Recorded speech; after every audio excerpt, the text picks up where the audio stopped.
Good evening and welcome to this special edition of Showtime TV production. I'm your host, Omar Rashada. Tonight is going to be a very special show. We lost the great legend, Chadwick Boseman from the movie The Panthers. He was a great guy. He was a great actor. So we're talking about acting. So we're going to definitely dedicate this show to his memory. So God bless and hopefully he's safe in heaven. So my special guest this evening is from Atlanta, Georgia. We have Monique Williams. We have Bishop Wilmore. We have Toni Tower, Toni Tower, and we have Marie Baker. Everyone, good evening and welcome to today's program. Hey, good evening, Omar.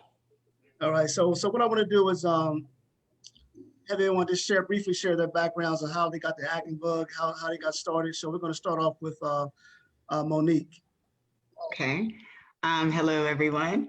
Yes, I'm originally from New York, and actually it was a co-worker of mine because I also work for the government, and they actually pushed me into saying, hey, you need to get yourself out there. So I did one audition, I got a call back, I didn't get the gig, but that kind of that's what gave me the acting bug.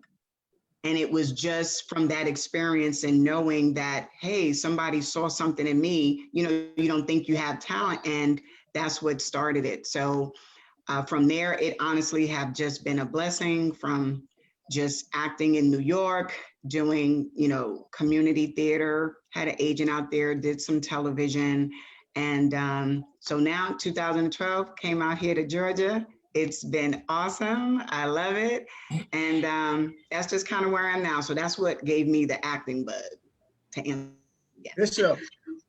Hey, everybody. I'm everybody on Facebook and pretty much around Delaware knows who I am. I've been around for a minute. I've been acting for quite a while from the early 60s with my first theater production down through radio, PBS, TV, and radio around the country. Worked in New York, did some Broadway, off-Broadway stuff.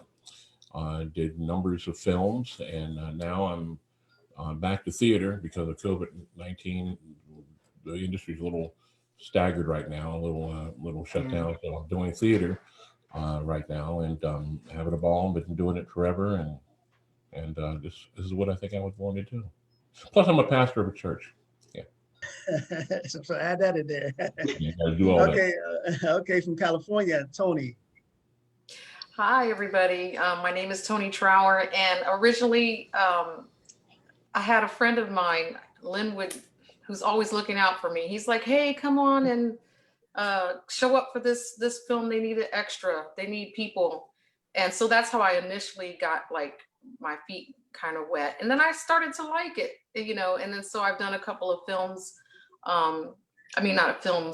Plays with Connie Drummond at Artscape. It's a black box theater down here in Wilmington. And it was a great experience for me. I felt like acting helps me come out of myself, and helps me open up more to people. And it's helped me in my other fields that I do as well. So I'm a vocalist and a performer. So I feel like the acting has enhanced, my stage presence in my other fields as well. So I like it. I like it. Okay, Marie. I've been acting since the 90s, since I was a teenager.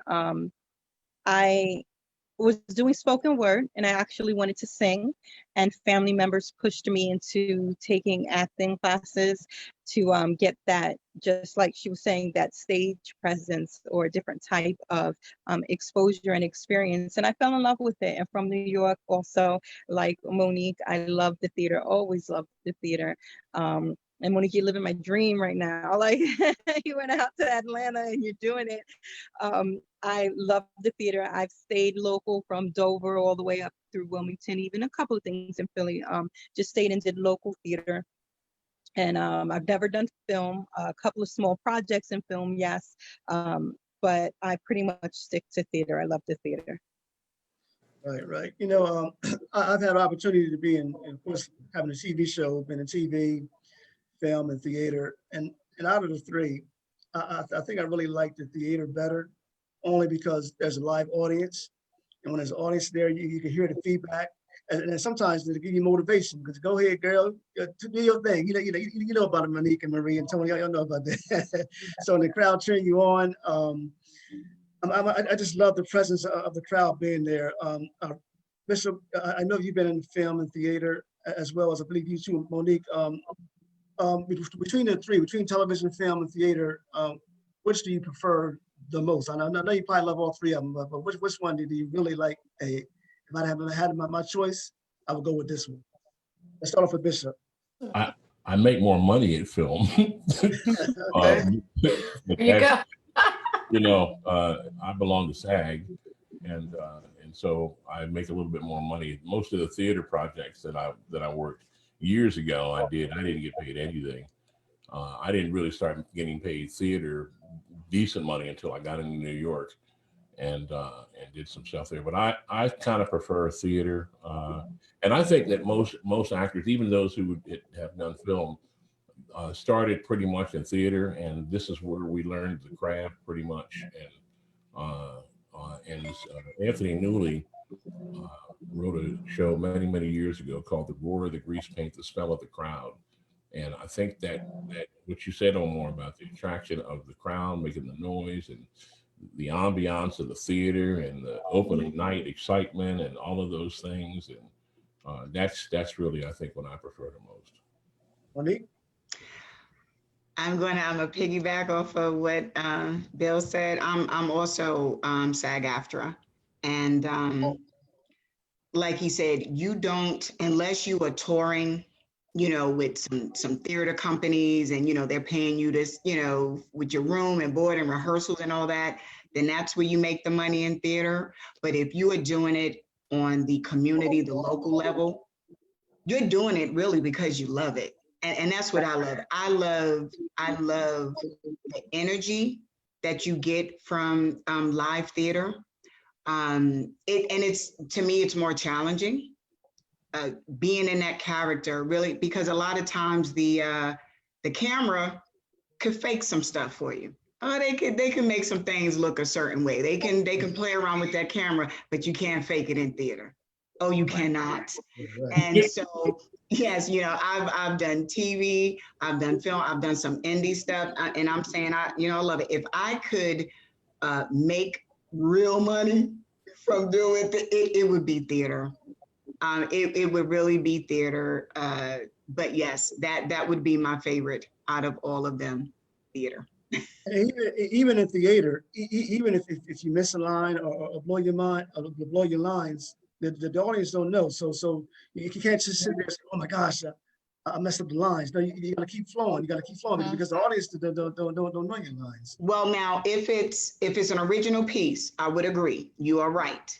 But if you're doing a body of work, a piece of work that is known, like I was blessed to do my first August Wilson film. I got to do. Listen, you know it, Mr. Bill. I was able to do Gem of the Ocean, and I played Anus. And so when you're doing a piece of work like that, folk who theater people, they know when you miss a line, but they still understand, like you said, Omar, with live theater, you still have to keep going. Some things will happen, but you still have to, press on, and you still have to keep on. But like you said, now with an original piece of work, the audience doesn't know.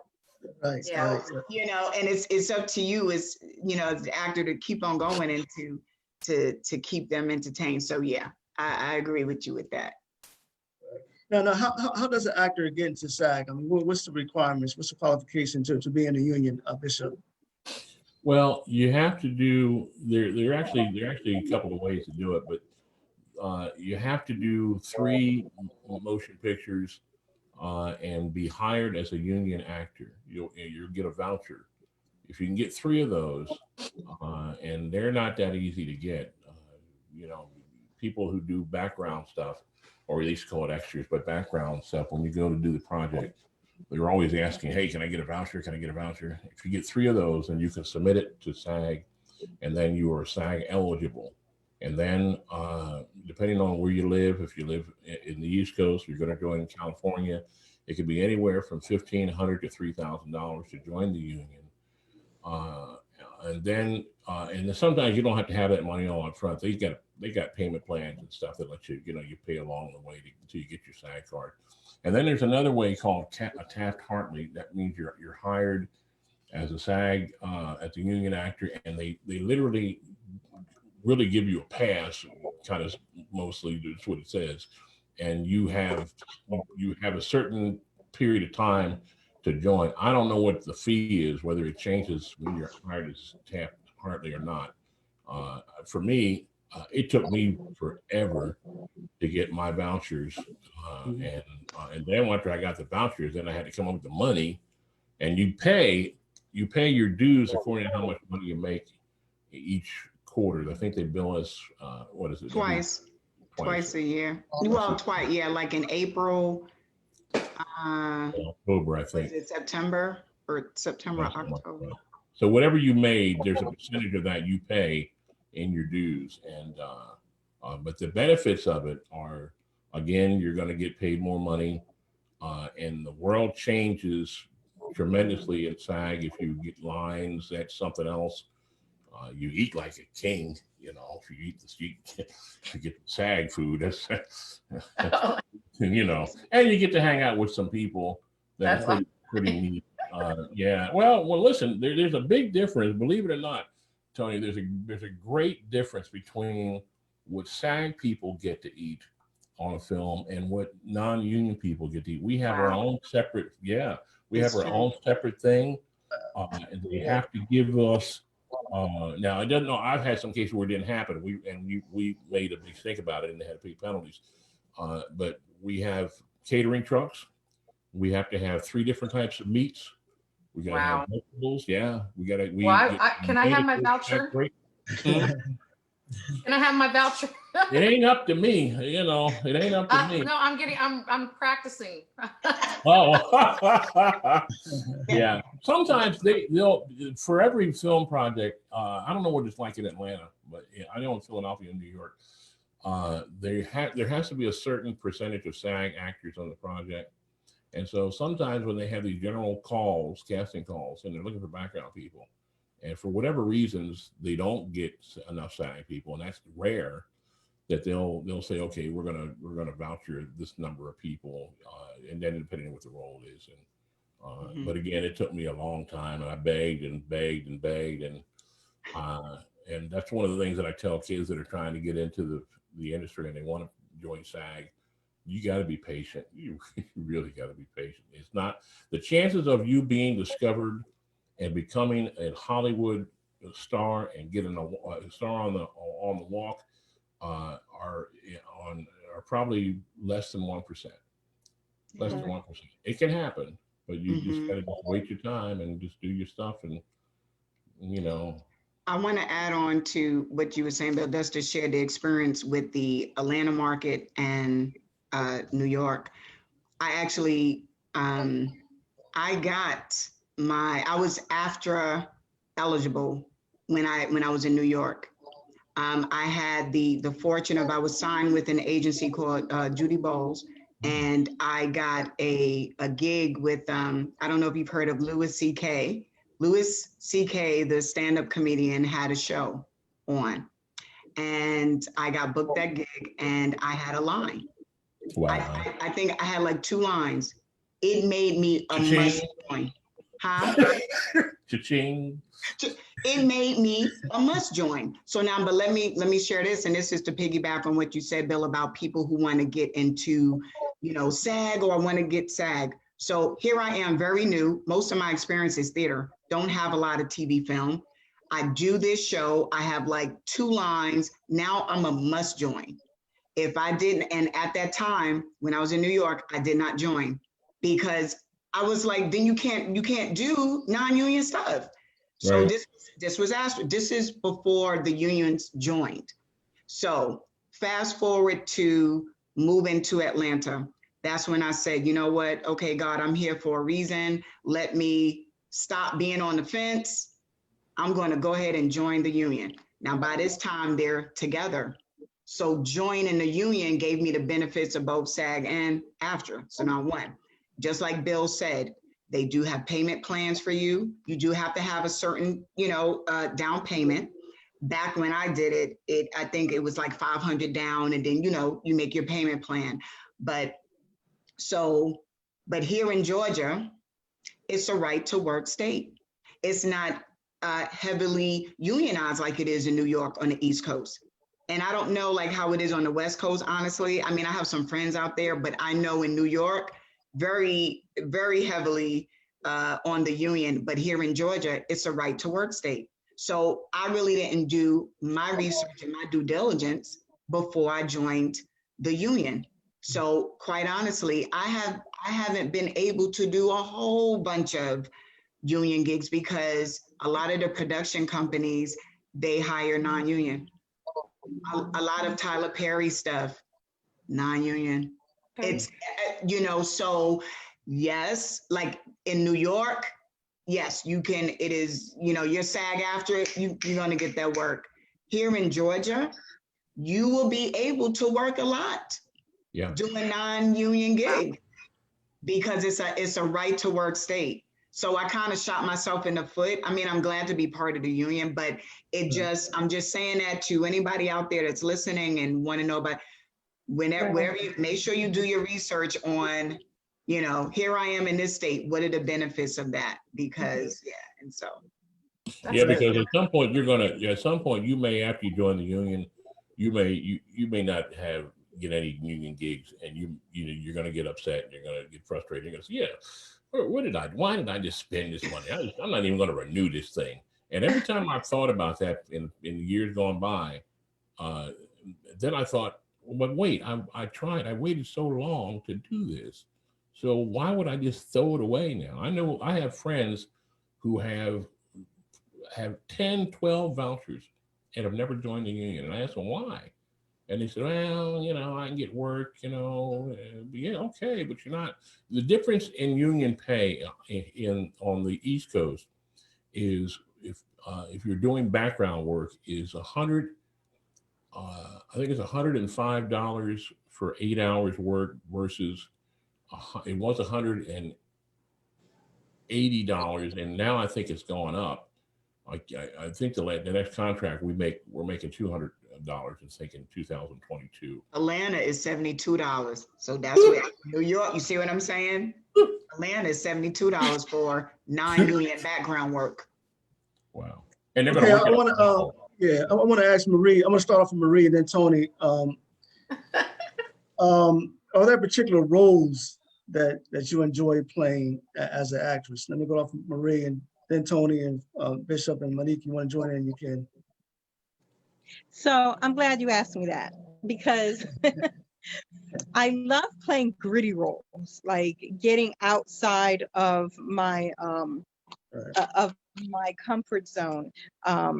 I remember when I first started, I got to play a garbage lady, and I loved it so much. Like it was gritty, and no one sees you as you; they see you as the character. So the more out of the box I am, the more believable I am, the more they see me as a character. I don't like, when I was in Dover, I was with Dr. Kenyatta a lot. I did some independent film, some independent plays a lot, and they were a lot of plays dealing with Black history. And I am always, because I'm Puerto Rican, I'm always typecast as the house slave or the half-breed. And I got so tired of it. Like I wanted to play something outside the box, like something outside of what I am. So I really, really like playing really not necessarily dramatic or emotional. I like playing comedy because I'm not used to it. So it forces me to push my limits. I definitely like playing gritty characters. Hey, Toni? I like playing characters that are like not what you would think I am. Sometimes people cast you in something that they think that you would be good at, or more towards your personality, you know. So that's how I had been casted before. But I like to do things that get me outside of my box. And so I think one of the characters that I did 12 Angry Women. And one of the characters I played the like the racist one. And I really enjoyed it because it forced me to I'm not a racist, but I had to act like a racist. And I remember when the film was over, my son was in the audience. He says, "Mom, I hated you." And I said, "Well, I must have played a good racist." Yeah, that was a compliment. And I really like doing that, you know, doing something that is not the opposite of me. The opposite, yeah. So yeah. Okay, Monique and Bishop, you have any roles that you enjoy playing? Or characters? Well, I would say I've been very blessed to have comedy and dramatic skills. And I love both. I grew up on the Carol Burnett kind of Lucy. Yeah. All right. So I'm a student of their comedy, but I love characters. Honestly, it can be comedic or dramatic. If I had to choose one, I will say the dramatic role is more of what, and I love characters I love pieces where there is a message, where my character is really speaking out, like giving some sort of message or whatever. I love pieces like that. But just as far as the character, the role, I would say dramatic pieces I love. Yeah, I agree. Me too. I play now, and I love to play the old fat black man. I can be me. I don't have to do anything, but I just like being me. You know, you need a bum, you need a drunk, you need an old guy. Hey, no problem. Oh, Matter of fact, I went to this is several years ago. I went to an audition in New York, and I walked in the room, and you know, Monique, you know what it's like in New York auditions. It's a cattle call. You know, you may have 100 and some people in there trying to get a role, and they give you a number, and I think I was like number 150 something. You know, wow. God. And I walked into this room, and honest to goodness, everybody in there was Toni and Marie. They were really your age, and the first thing they said to me was, "What's up, Pops?" And I was like, "Pops?" Well, I got yeah. Pops got the role too. Pops got the role. Matter of fact, I went into the audition, and the guy, the director said, "That's the guy." As soon as I walked in, he said, "That's the guy." Awesome. Yeah. I walked out and said, "Pop said everybody go home." But I like the dramatic stuff, and I've been blessed to do that. August Wilson is one of my favorite ones because, you know, he writes these incredible long monologues. Oh my gosh, does he? Oh my gosh, he. Whew. Yeah. Right, you know, speaking of August Wilson, he was one of the most well-known African-American playwrights in the history of this country. I'm a playwright as well, and one of the reasons why I became a playwright is because when I got into acting in the late 90s, it appeared that a lot of African Americans were auditioning for 1 or 2 roles, leaving out so many others. So instead of waiting for someone to write a role for me, I said, well, listen, let me write something for myself and give myself an opportunity, as well as other people of color opportunities. Monique, and if anyone else want to chime in after Monique, how significant is it that we as African Americans, because you have so many other playwrights, so you have Tyler Perry and so many others, you have James Baldwin. So talk about the significance of people of color writing stories for themselves and giving others an opportunity to be cast in a play or a film or a television series. I think it is very, very important. And one, let me just say, I applaud the writers. I know Marie, wait, I'm sorry, Marie, you said you was a writer, right? You like to write? Okay. Both of them. I think it is very important for people of color to write the stories. And this speaks to kind of what Marie said. You know, she was auditioning for these roles and they automatically wanted to cast her, you know, for the piece that they wrote, they had this type of character. And then that's, you know, when she would come audition, it was like, oh, perfect, Marie. So I think it is so important for us to write our stories and to place ourselves in that role, like you said. And I feel the same, and that's why I'm very big on being part of independent projects, of indie, whether it's a film, and that's why I love theater, like a lot of, you know, indie stuff, because we have more control. So I just think it is very important for us, for playwrights, to get out there and to write our stories. And if we decide that there's a made character, maybe we will, maybe we won't, you know, have that type of character, but we decide and we choose the characters and we tell our stories, because nobody can tell it better than us. Right. That's it. So there's a lot of movies recently that have been out that I haven't seen yet. And I'm going to say it's because I'm tired of seeing the same African-American minority story being told. Just like Monique said, we have to write our own, because they're going to keep writing the same stories for us. They're going to keep putting us in the same narrative that they want us to be seen. And that's the way it is. In the last segment that we had on actors, Omar, you were asking about like the good times and the what's happening and being typecast, and were they smart enough taking those roles? And I responded that at the time, those are the roles that they had. Other than theater, film-wise and TV-wise, those are the roles that they have. Right now, just like you said, there's you, Omar, I always call you the Tyler Perry, love you, and I love your plays. Just like with what's going on right now, Hamilton blew up. Hamilton was out for a while, but it was released on Disney Plus, and people who never got the opportunity to see it saw it. And a lot of the criticism, other than just it not being historically correct, it's definitely, you know, writing creativeness is what it is. They criticize Lin Miranda for starring in his own play.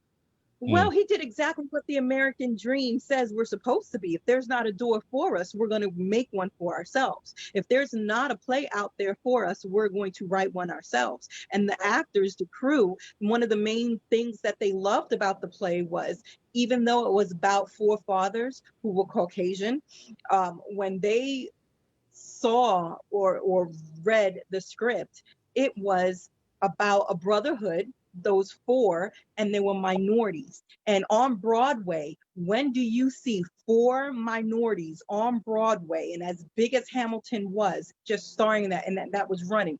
I remember younger, I would hear Cats, the Winter Garden Theater, Now and Forever. And I never understood what Now and Forever was. That was just the theme. Every commercial was Cats, the Winter Garden Theater, Now and Forever, because it was ongoing. It was on, it was not going anywhere. It was a resident show. And that was Hamilton. And it was full of minorities. And we need more shows like that, whether we're telling our story, whether we rewriting or retelling another story, we need to write our own, and we need to write it for us, and we need to star in it. And there's nothing wrong with that. Yeah. Right. I had an opportunity to work for Chad Cooper Productions. Chad Cooper Productions is the only African-American theater company on Broadway in New York. And Chad has written a show, actually wrote a play called Justice on Trial, and it turned into a movie. I didn't do the movie, but I did the show, traveled with the show for quite a while, a couple of years. And the idea was to give African Americans an opportunity to showcase their talent and to work off Broadway, on Broadway. It was an amazing, amazing thing. And the show did well.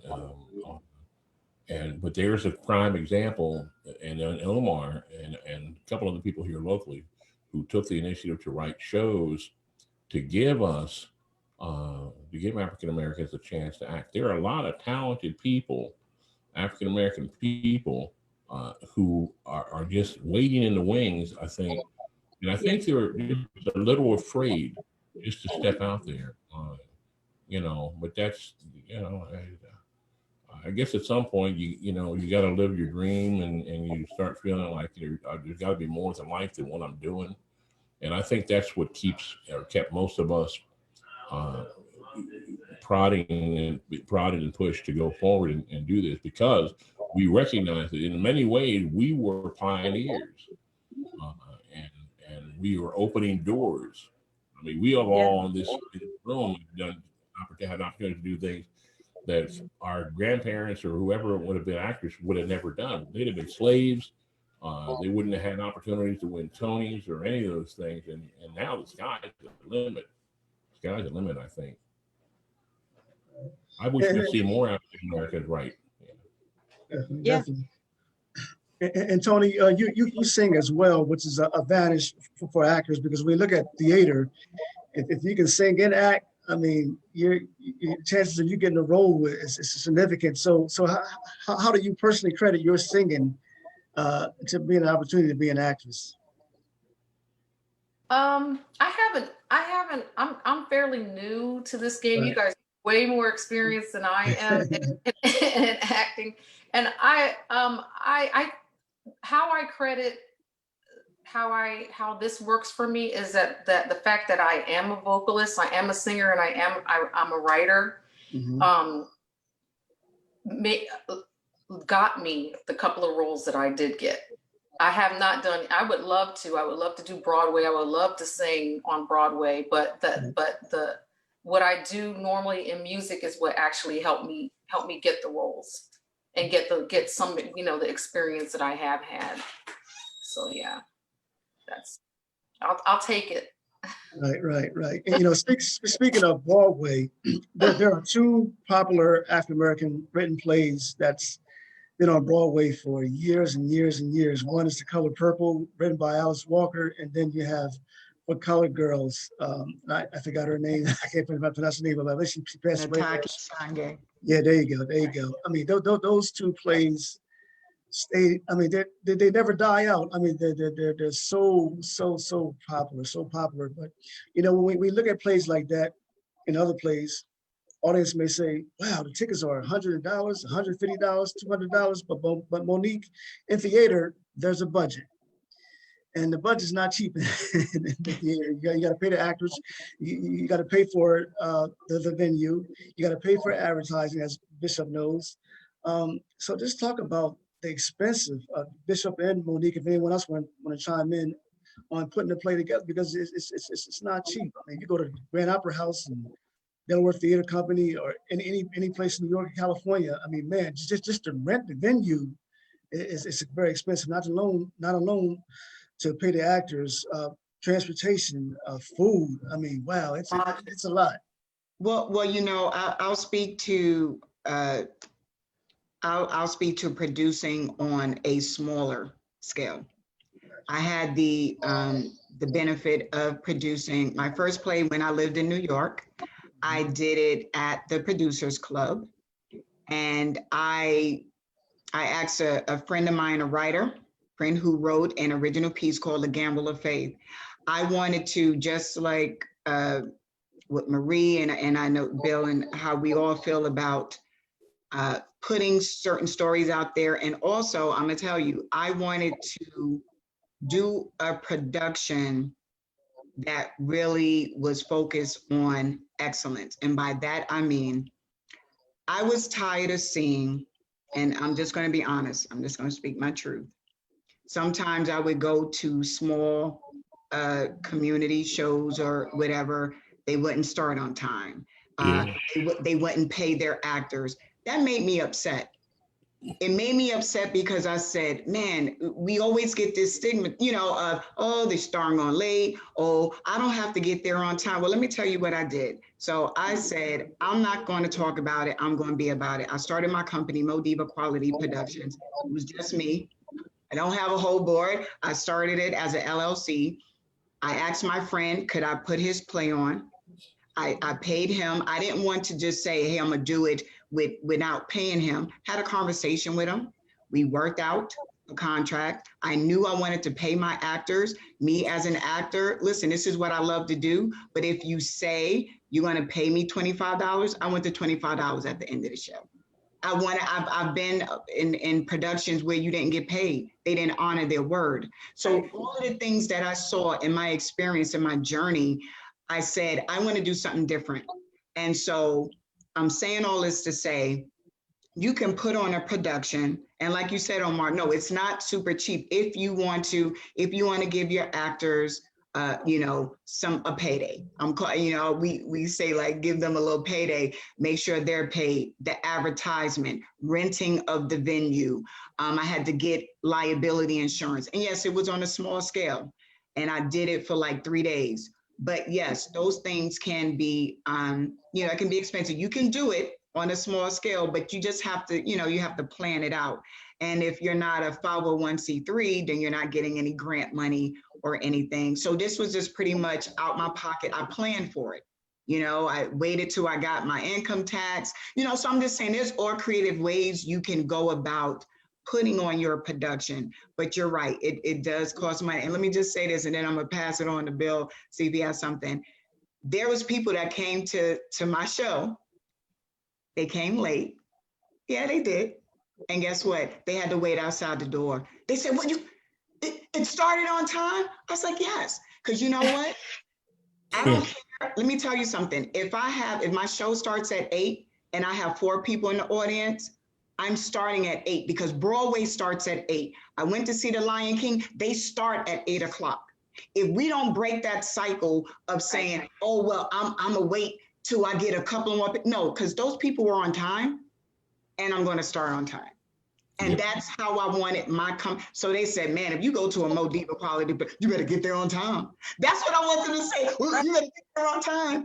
Or I also want people to walk away, an actor saying, wow, she treated us good. Man, I got my money on time. She even fed me a little bit. I got a little bit. You want people to walk away with a good experience. And that was my goal in starting my production company. And so, yeah. You can do it on a smaller budget. I mean, but it, you know, and that doesn't mean that it's not a good production. It just means that, you know, it's a lot of passion because there's sweat equity that you can never put a price tag on. In terms of the ticket and venue costs, if you're like in New York, if you're going to do a show in New York, even off Broadway, you can expect to pay $10,000 just to lease the venue. We did the show that I was doing in New York. We bought the show to Wilmington, Delaware, and we talked about this before it happened. The show tickets for Wilmington, Delaware were $40. People didn't want to pay. We were so upset. We had a venue that I think it was 700 seats, and I think maybe we got like 50 people that came. I mean, we did the show because they didn't want to pay. In New York, the same show in New York, tickets $100 and some, and people didn't even blink an eye. They just paid it. And we would sell out in around the country, 1,300 seats, and people would pay $70, $80, $100 tickets. But it's kind of hard in Wilmington, Delaware. In Atlanta, it's a little bit easier because I think Atlanta is kind of viewed as, look, there's going to be some theater stuff going on around here and quality stuff. Tyler Perry lives here and all this other stuff. In Wilmington, Omar, you know how hard it is sometimes. You got to get out there and hustle to sell the ticket. And then even if it's a $10 ticket, like $10, yeah, $10. God, I gotta go to Subway and $10. Come on, can I get a discount? And then they want a discount. And they want a discount. And chances are, if you're doing community theater anyhow locally, you're probably not going to get paid. there are only two theaters that I ever worked in Wilmington, Delaware, that I got paid for. I got paid at community theaters, and Candlelight, and I don't even remember where the other place was, but Three Little Bakers when they were still in business. I remember them. I was getting ready to say the Three Little Bakers. Yeah. Yeah. See, that's not a big theater town like Delaware. Honestly, if you want to get into acting or anything, I mean, I think Delaware and Omar, you know, creating that theater community there, I think is great because they need it. For people who really want to get into acting and who respect, it's like you have to venture out. You have to go to New York because that's where you. I think it's a little harder to create that niche and to create that theater, but Delaware doesn't need it. You know, they need that theater community. You just but I believe it's because of the location. I'm sorry, Monique. Just like you're saying, we're not far from New York. We're like 2.5 hours away from New York, and then we got Philly. So people don't look at Wilmington as, oh, well, you're going to give us what New York and Philly does, and just to go 30 minutes out, I can just go to Philly, even though it's not fair because we have tremendous talent here. My son just got accepted to the University of Performing Arts. He's pursuing musical theater. Thank you. He's pursuing musical theater. And yeah, my first play with Omar, I was pregnant with him. So he was born into the theater. So, but in saying how much productions cost, like Bill was saying, in New York, you can spend $10,000 just on the venue. Even a high school play, we spend $10,000 just to put it on. And that's to buy the rights for the music and the licensing to put on a play because they're not original productions. We're not playing for the venue. We're not paying the children. We're not paying for lighting. So imagine if you're putting something else on that's not original, you're kicking out the money for the permission to do so. In addition to paying 10 grand for the venue and then paying your actors and actresses and paying for food if you want to feed them, for rehearsals. It does take a whole lot of money, and people, like Bill said, they don't want to pay the ticket, but they don't understand how much money goes into putting on the production. Right. Definitely. Toni and Monique, I want to ask you a question that I asked Bishop and Marie in the first time I did this show, and I don't want to forget to ask this question, so I'm going to ask it now. Are there any roles, earlier we talked about roles that we enjoy playing, but are there any roles that you absolutely would not budge to play? So we're going to start off with Monique and then Toni. Okay. The roles that I won't play will be roles that have, I'm gonna say, tasteless nudity. I feel like a woman does not have to bear her full body. You can have, I don't even know if you, when I say nudity, okay, you see how my shoulder is bare, right? I don't know if you want to call that nudity, but when I say tasteless, like I'm not doing any nude roles. I'm not doing any roles that have me, and I know there are some actors that will play roles that are so opposite of them. I don't judge anybody. I don't knock that. I'm just saying, like, for me, like, I'm not doing certain kissing roles. You know, there are just those type of roles that I feel that go against how I feel morally. I'm not going to do. You know, you can create a role where it may insinuate, you know, the person is a certain way, but if it has some physical type of aspects and stuff to it, certain roles I'm not going to play. That where I feel like it's going to compromise my moral values. So that's why I'm just saying it's not so much a particular character. It's what's involved in that character. Because I could play a prostitute. The character could be a prostitute, as long as the character is not showing any of her body parts, like just really fully exposed, you know, so, you know, and I'm not doing that. Okay, Toni? I would have to say agree with Monique. I feel that I'm here. I hear you. I would definitely love to explore all types of roles, but I think nudity and unnecessary nudity, or if it's maybe something tasteful, if it's like artistic, but if you're just like one of those roles where it's just all just sex just for the Right. movie, I don't think I could do that. I don't think I would want to. I think it would just take away from my brand. Yeah. You know. And like you said, Toni, just to piggyback on what you were saying, you know, each person, and like I said, I don't knock what a person's journey, what their decision is, Yeah. but the decision, you know, I have a son. My mom is still, so when I think about roles that I do, I think about how my mom would feel, how my son would feel about it. It is not all about money to It's me. not. It is about how do I feel at the end of the day? Because money is not, I don't want money to compromise how I feel, my conscience. I want to be able to sleep at night.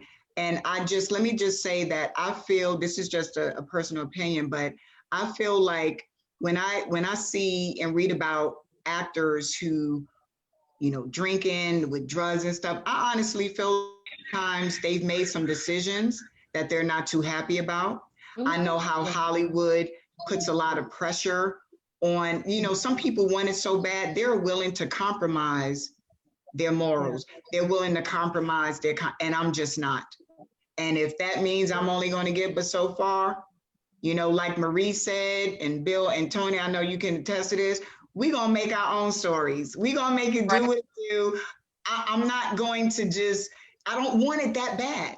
Yeah, and yeah, we can carve our own lane. Like that's what Black folks have been doing all for forever. They don't let us go up one road, and we carve our own road. And it's a shame that a woman feels like if she didn't take a role like that she may not rise. Right.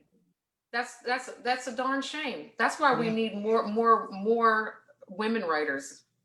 Mm-hmm. You know, we need, and you know, I'm sure we have some great ones out there, but you know, I just don't think that we should have to do like gritty, naked, sexual roles. I mean, I don't want to. Yeah, I don't want to either. I don't care how good the movie is. I'll be the maid. Right. Listen. We have some very good examples of some wonderful actresses that have not compromised their self in such a way. Cicely Tyson, love her.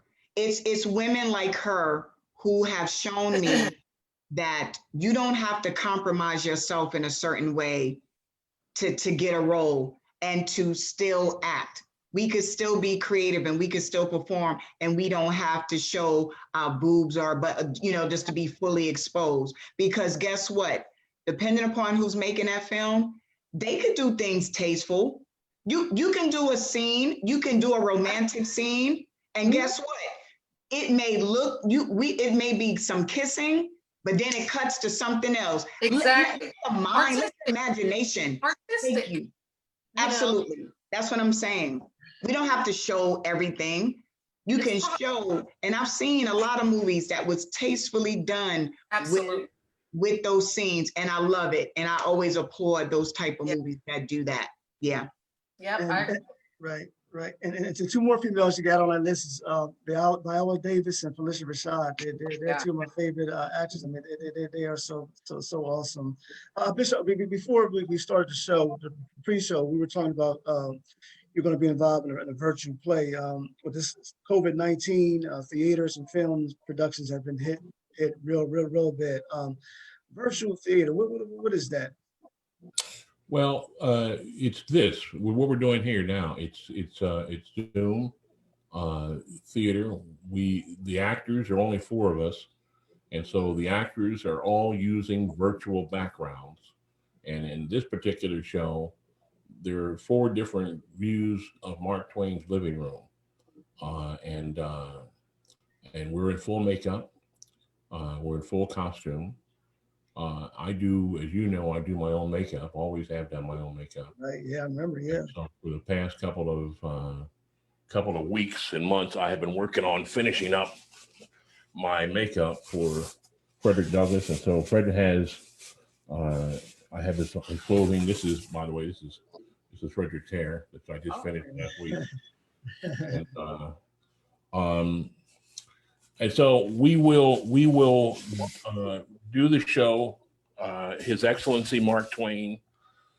They're hoping to be in maybe 500,000 homes by the end of the year. You will pay a fee to get the password to watch it. And it's not going to be much. It'd probably be $5, $10, something like that. Theaters, and I think the Drama League, I don't want to put that out there. Theaters, some local theaters are jumping on this idea because they can't get people in the building. They have their season ticket holders who paid money and they're not getting anything. Right. And so they're happy to get something going on so they can buy into it and to their season ticket holders, advertise to them, this show is going to happen and this is how you pay for it, and so on and so forth. This is a brand new thing, and theaters are doing it in a lot of places now. Now, the industry itself has started to open back up again to some degree, and I'm getting casting calls for real, honest to goodness in-person work, even though there's some COVID restrictions. I'm getting casting calls for film work now and for commercial work, and I'm submitted to a lot of these things, and hopefully some of this will ease back up. But the theater, and this is a virtual background that you see that I'm in a theater. I'm really not. I'm in my house, and I'm on. I like that. I'm on a That's chroma Yeah, key. yes, very nice. I'm on a chroma key behind a green screen behind me. And so I can switch this to be any place. I can be at the beach. I can be anywhere you want. Right. And, so I think virtual theater is going to kind of be the way we're going to be doing things for a while until people feel comfortable enough to come into theater and sit next to each other.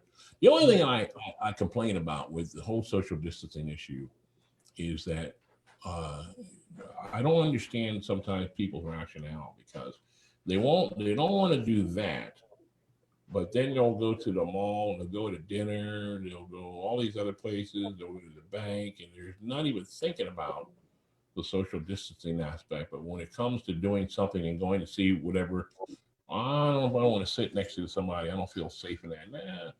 So if that be the case, don't do anything. Stay at home. That's my only complaint. Stay home. Don't go anywhere. Don't go anywhere. Yeah. But this is what we're doing now, and I think this is the way we're going to do things until the all clear is sounded, and that's not going to be anytime soon, because I don't think this virus is going to go away anytime soon. I expect us to be doing I this agree. well into sometime next year. Yeah, I agree. Which is a good thing for television, because television and film really, well, I guess it's the same thing.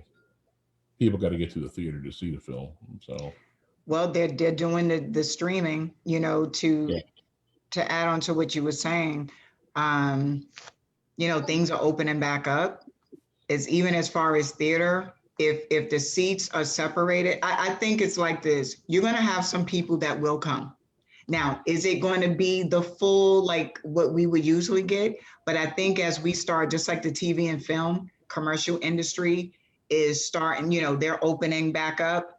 I think theaters being able to open up on a small scale, not the ones where the seats are next to it. No, like here in Georgia, like I said, the theater company that I work with, we're able to, the space that we operate out of, it's like single chairs. So it's not theater style seating. So we're able to space chairs apart. You know, you can have your mask on. You'll be able to sit, you know, the actors up on stage, depending upon what it is. That's why I said it's got to be small things. You may not be able to do big full productions. It may be a 2-person piece or a 3-person, but I think we can start to look at things and doing it on that type of small scale, doing in-person theater. And the ones that want to come will come.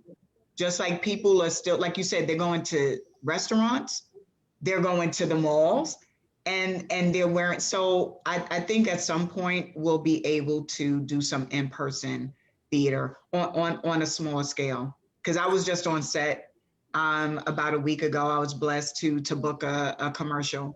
I got a Macy's gig, and you know, I had to wear the mask. I had to see the medic first. So I mean, just like they're taking precautions. I didn't even shoot my scene with the person that I was supposed to be in a commercial with. We shot it separately, and they're going to splice it together. So people are finding creative ways to get stuff done, because it is all about money. This is the industry we're in. We socially distance at my church. We that's country. Right. We have live services at our church, but even there, we're socially distant. People sit in certain areas. In my pulpit, I've got a giant piece of glass in front of the pulpit, and people have to have masks to get in. We take their temperature. We have ultraviolet lights that we wave on things and we spray, disinfect the whole place. And it's a little different. And we have some people that come, but we have more people that watch us online or listen to us we have our own radio frequency, and they can do that. But you know, this is the way it is, and you get used to it because it's going to be around for a while. And, you know, Bishop, speaking of the church, you know, ever since I've been a playwright back in early 2001, you always say, man, you got to get out, you got to bring out the church folks to the play. You got to go into churches, you got to advertise in the church. So what is it about church folks in plays? Well, it's a you know, I'm not sure what you're asking me. Well, I mean, people say when people put on plays, yeah, and they're marketing their plays, they say, man, you got to hit the churches. Church folks love theater. They love plays. So what is it about plays that church folks love?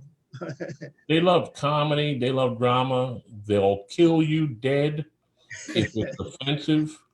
I told my congregation anytime I did a show, depending on what the role was, listen, don't come in there looking for your pastor because he's not there.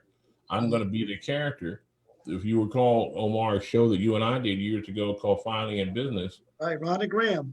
I was a drunk, and I was a homophobic drunk, and Omar and I got into a fist fight in this show, and he picked me up and slammed me on the floor. It was acting, lady. It was acting. It was all acting. I had some members of the church come that night to the show, one of the shows, and I'll never forget it. Maybe Omar didn't hear it. We staged the whole thing. We choreographed the whole thing. He picked me up and boom, slammed me on the floor, and 3 people stood up and said, "Now wait just a damn minute." It's okay. That's okay. We're acting. I did another show called Family Business, and we did it in Wilmington, and some people got pretty offended. I played a deacon that was a kind of a jackleg deacon, and he was a womanizer. And there was a lot of people that came to the show who knew me from either stage or TV or theater, and mostly from church. And there's a line that I had where the deacon, instead of saying beauty is in the eye of the beholder, he is very fresh with this young lady, and he says booty is in the hands of the holder. Oh man, I had people jump up and down on the director, and then he got to get with me and said, "Why did you say that?" It was a role. I'm not. That's not. I was an actor. I'm an actor. This is what I was doing. It's not really me. That was the deacon said that. I didn't say that. Hate on the deacon. So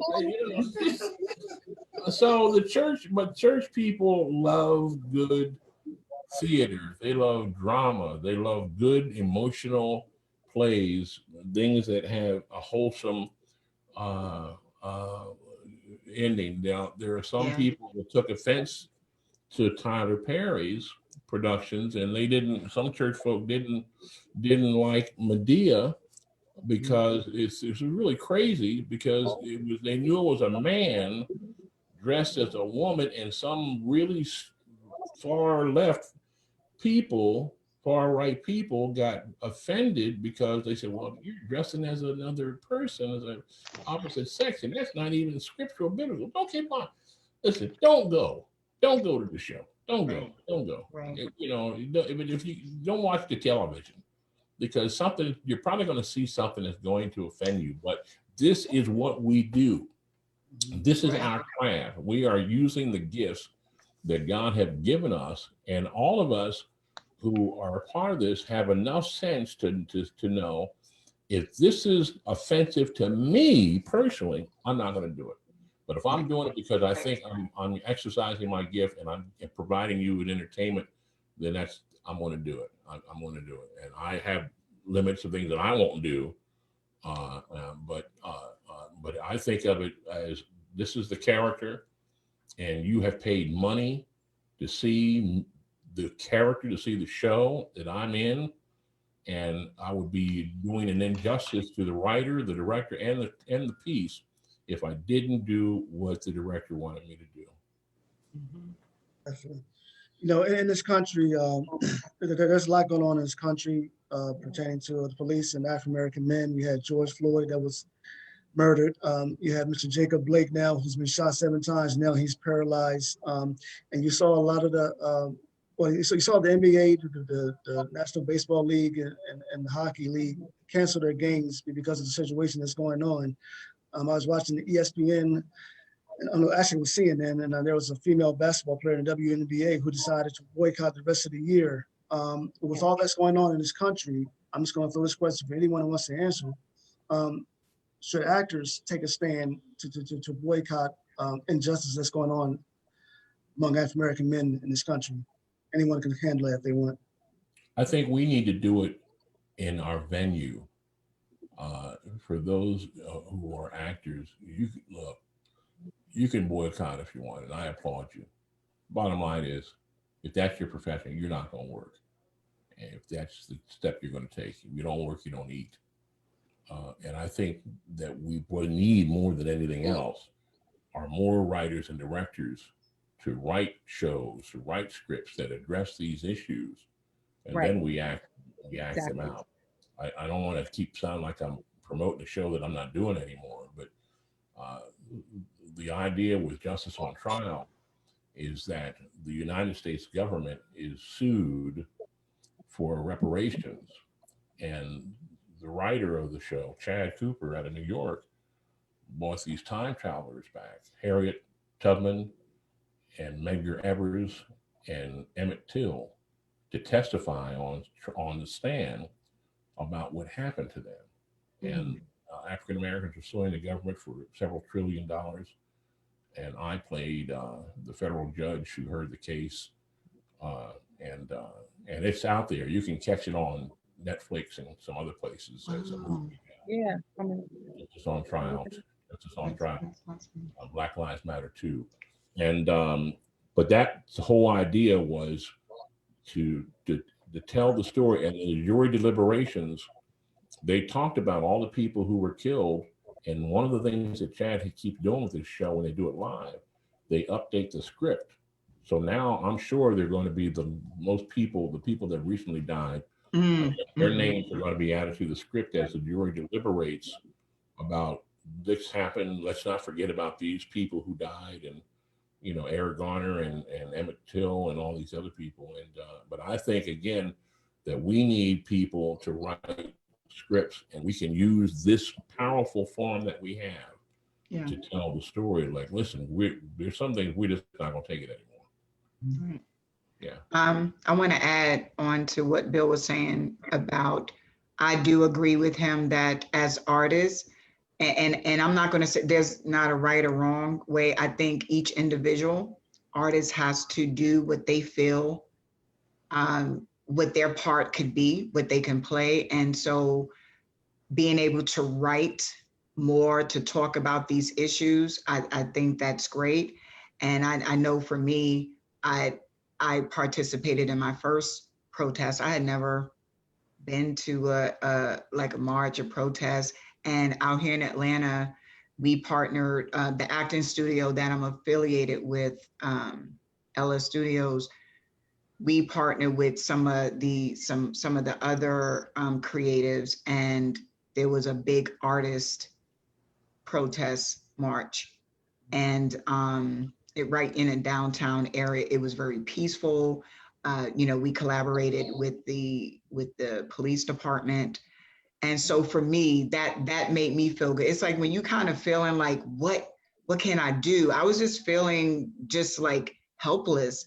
And to be able to participate in that protest, and we had masks and we had all that, but at that particular moment, I cared, but I didn't care, if that makes sense. I really needed to do that for myself. I needed to get out and to be a part of something and to feel like I was making change. So I do feel like artists need to use their voice or their creativity in a way that they feel best. Toni may create a song. She has, I haven't heard your voice, but looking at you look like you have a beautiful voice. I just, she may sing something that's speaking to the injustices that we're dealing with. So I think each artist just has to use their platform the way that they see fit, use their instrument how they see fit. So Omar, I protest, so I'm gonna march. That's what I do. I have a march coming up on Monday. I don't always put stuff on Facebook because I'm not doing it for show. I like keeping a lot of my personal life personal. However, your question was with a lot of the athletes boycotting games, should we be boycotting as well? I don't think that will have the same effect. If we boycott production, we're not hurting anybody but ourselves. So that's not going to have the same effect as these athletes. They're under contract, they get paid anyway. We don't. What I think we should be doing, and we're under quarantine anyway, like Broadway is canceled for the rest of the year. So there's not a whole lot for us to do as far as boycotting. But what we can do, just like Monique and what Bill said, we need to write. We need to use our forum to speak on these injustices. Also, I think some of these bigger productions, if they're not already doing so, donate. A lot of these protesters are out there. I have plenty of friends that travel and go to these protests because they're getting hurt. They're getting hurt, and it's not what you see on Facebook. You only see what people want you to see, what they're allowing to show. These people are getting hurt. These law officers are attacking the medic tents. That's where the money needs to be, to help replenish the supplies for the people who are on the front lines where we can't be, if we can't be there. I'm gonna get off my soapbox, but that's where my heart truly is, because I have 5 sons. I have 5 African-American sons. So it hurts my heart every time I see another story. I wake up in the morning and it'll really mess my whole day up. My heart goes out to Jacob Blake's children who saw their father get shot 7 times in the back. I don't care what the story says. He was breaking up a fight and he was leading in his car. No one's going to run away from 3 cops to go in their car to get a knife. It just doesn't make sense. And then you have them supporting a vigilante shooter who went and shot 3 other protesters. Protesting and looters are 2 separate things. Stop criminalizing protesters, which it is their right to protest. Things get out of hand And yes, there can be measures to be taken to make it peaceful. They don't want it to be peaceful. And they're really, really attacking the people who are helping the protesters. So if you know of organizations, there are plenty of organizations on Facebook that the money goes directly into these funds for supplies for medics. That's great. If you can go out there and speak your piece and protest, that's what we need. There's strength in numbers. If we have a platform to go out there and write a story, to tell our story, not the narrative that they want us to tell, then that's what we should be doing. Yeah, you know, for clarification, when I say actors and actresses boycott, I mean just participating in demonstrations and protests, not maybe necessarily protesting the production. So just getting involved in the protests and demonstrations. But speaking of writing, you were on my play From Cheers to Glory: The Stories of Our Lives. Right, I just completed. I just completed the film version of that. So the topics that we're discussing right now are in the film script. So I think I'm ahead of myself. Okay, you know, I introduced this show in dedication of Chadwick Boseman of the Black Panther movie. Does anyone want to say anything about him, about the movie The Panthers, in his memory? I want to give all you opportunity to give your thoughts and prayers to him or in his family. I gotta tell you, I didn't know what to say. When I posted on my Facebook page, I was lost for words. I was speechless. I had the honor of working with Chadwick on 21 Bridges, and it's such an extraordinary.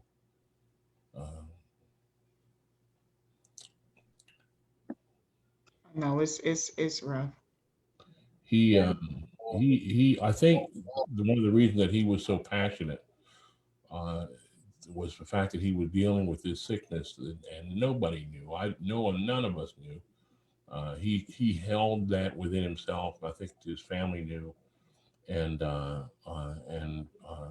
but he was such a powerful person. Everything he touched, he just dripped with passion, and I think he poured it into everything he did. And I gotta wonder whether or not he did that so with such intensity because he thought that his time here was limited. I don't know. I'm dealing with a cancer situation right now, and it does some stuff to you psychologically, and so I'm kind of now doing everything that I can to work as much theater stuff, film stuff as I possibly can, because life is just so short. And I just, you want to fulfill, you want to use every single drop of energy and talent that you have. Don't, unless there's anybody watching, don't leave this planet unfulfilled. Go for that dream. Go for the dream and never give up on it, and always believe it can possibly, some way, somehow it can happen. But for pity's sake, don't go to the grave with your dream and never trying to fulfill it. And I think that's what Chadwick did. And I wish his family well. He just got married not long ago.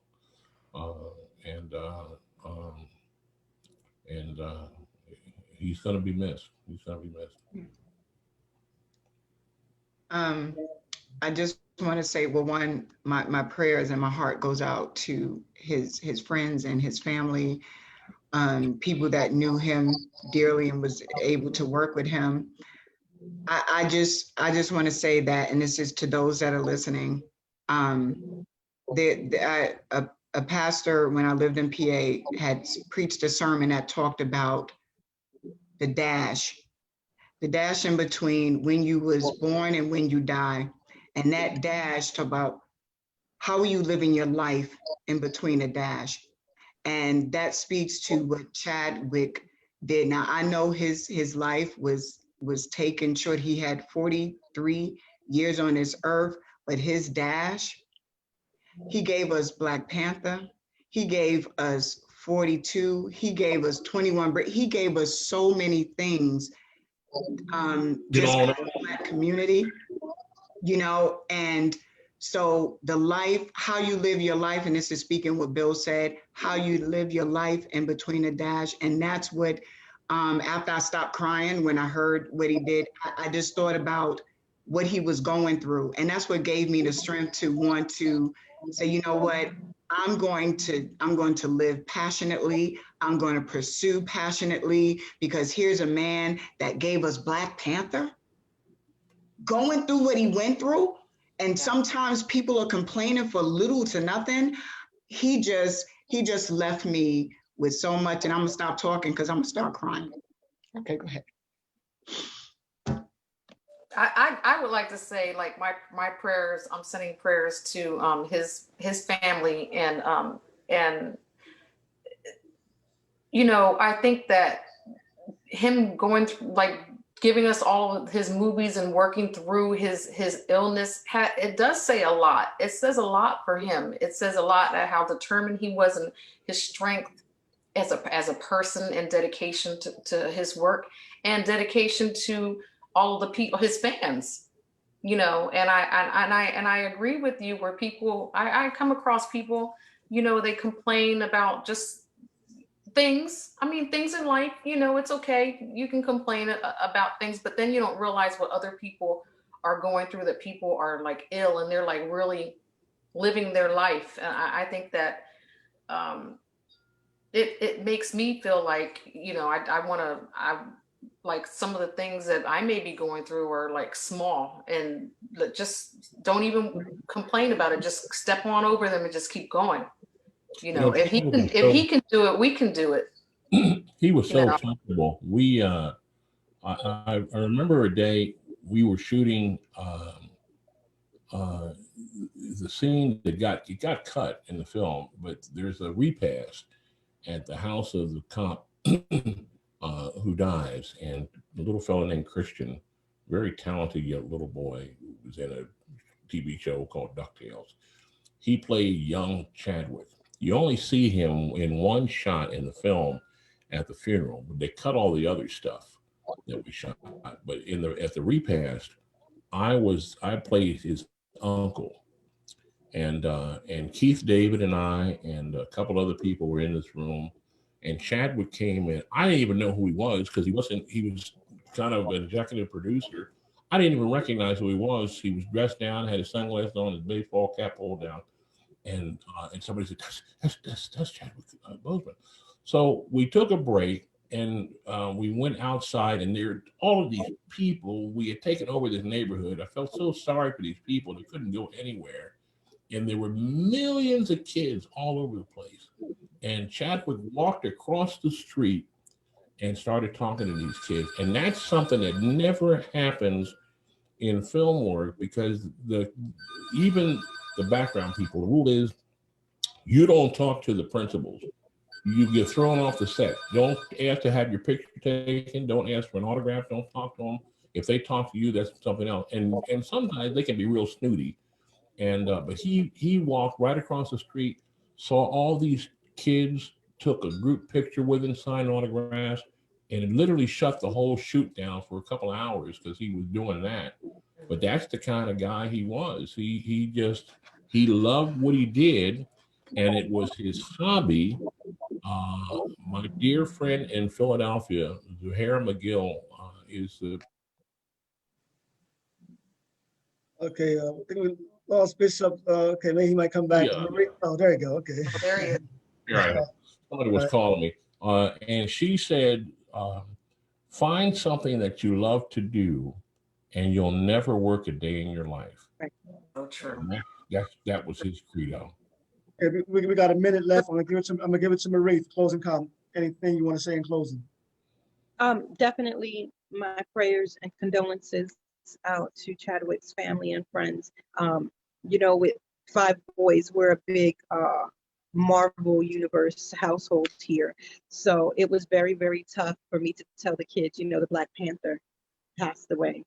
I like watching other things that he did, like when he was on Saturday Night Live a lot of other skits and a lot of shows that he was on. You can just see how talented he is and how focused he is and how genuine he is. And it's just coming from the TV. I'm just a fan.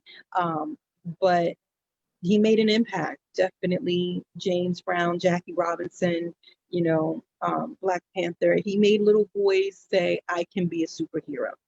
Little minority boys say, I can be a superhero. So I forever will thank him for that. And we're definitely feeling his loss. Hey, on that note, I just thank everyone. I had one thing that I wanted to add.